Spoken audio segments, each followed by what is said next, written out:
Welcome to Chapter 28 of the Kinsmen Die Podcast, home of fantasy fiction based on Norse mythology that's written and read by me, Matt Bishop. In this podcast, I read my first novel, Kinsmen Die, one chapter at a time. Every 10 chapters or so, I recap the key plot points and provide some insight into the myths I've referenced in the book, as well as some of the creative choices I've made along the way. Today we're back with Odin for a very short interlude beside a tree. The last time we were with him, he agreed to let Vidar try to figure out why and how the Jotun attacked Halls.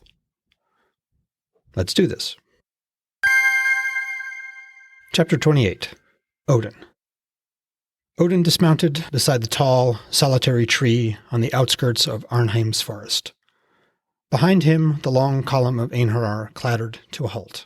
Wineskin in hand, Odin kneeled before the shrine at the tree's base. He brushed leaves and twigs from the rune stones, poured wine into the soil as an offering, and asked the local Disir for her protection.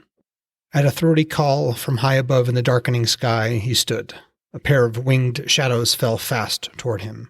He raised his arms and caught them, grunting beneath the weight of thought and memory. Their talons dug in as they sidled up to perch on his shoulders. Sleipnir snorted indignantly at the ravens. Munin cackled at the mare and then turned, beak clacking as she swallowed a strip of meat Odin dug from his bag. "Oh, hush," he said, holding up more meat for both ravens. "Anything?" Feathers rustled as they shook their heads. "Your son reports," Hugin replied. "No enemy on the plains." Munin said, "He rides into the town, from there into the mountains." It was good news, and some progress. "Thank you. Fly to my wife. Tell her we return victorious. And then, a rest for you both." Hugin launched himself into the air, fast as thought. Munin lingered a moment, and then followed her brother eastward toward Gladsheim. Long shadows stretched across the spreading land below the forest like stitching on a quilt, with hundreds of homesteads and villages sewn into it like buttons. The shimmering line of the silver ran a wandering line across the quilt, curled around the far hill's northern edge, and slipped out of view. Above that quilt, Gladsheim stood, its high walls built from the tall trees of the forest that had once covered the farmlands before them. He remembered the degrees by which he and his Aesir had exposed the bare land. Young arms with broad axes felling old trees.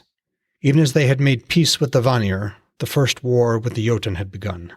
And then those same arms had felled Jotun. "What news, father?" Balder asked. He sat his horse, hands resting on the saddle horn.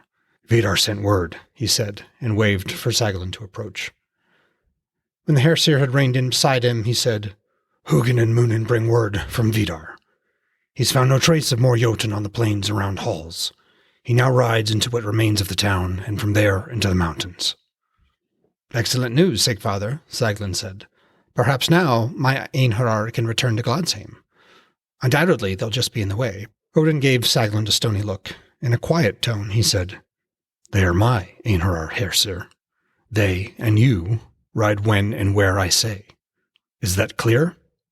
"Of course, Sigfather. I meant nothing by—" "My son and I will ride the remaining leagues alone. You and the Einherjar may gallop ahead. Freki and Geri have made sure your route is clear. Hugin and Munin will tell my wife that we will arrive soon." A black look wormed its way across Saglin's face so quickly that it was gone before he saluted. But it had been there. "At once, Sigfather," the Hersir said. He sawed his horse's head around and rode back to the dismounted column of Einherjar and relayed the order. "Temper, temper," Saglin. He'd have to figure out exactly what gnawed at that man. Odin looked over at Balder, who was watching him closely. "Once they're well on their way, Balder, I will include you in an old secret. And then I'm sure you'll wonder how many more I keep." Well, folks, that was Chapter 28 of Kinsmen Die. I hope you enjoyed it.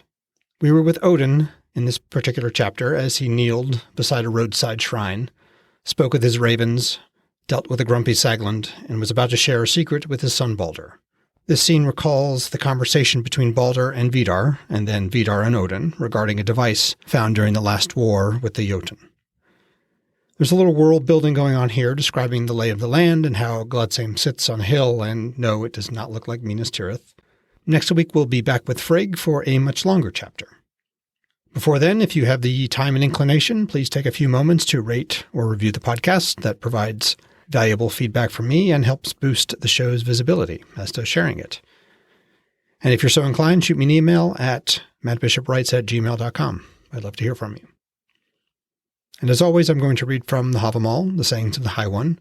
And also, as usual, I will be reading from Bellows and Larrington. Bellows, verse 28. Wise shall he seem who well can question, and also answer well. Naught is concealed that men may say among the sons of men. Larrington, verse 28. Wise he esteems himself who knows how to question and how to answer as well. The sons of men cannot keep secret what's going around about folk. For me, it's the last two verses in either translation that are problematic. They just don't seem to fit with the first two verses.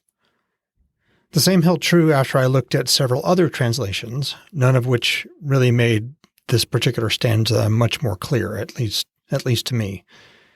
And having done all that reading, I'm still not convinced that the first two lines and the second two lines really fit together at all.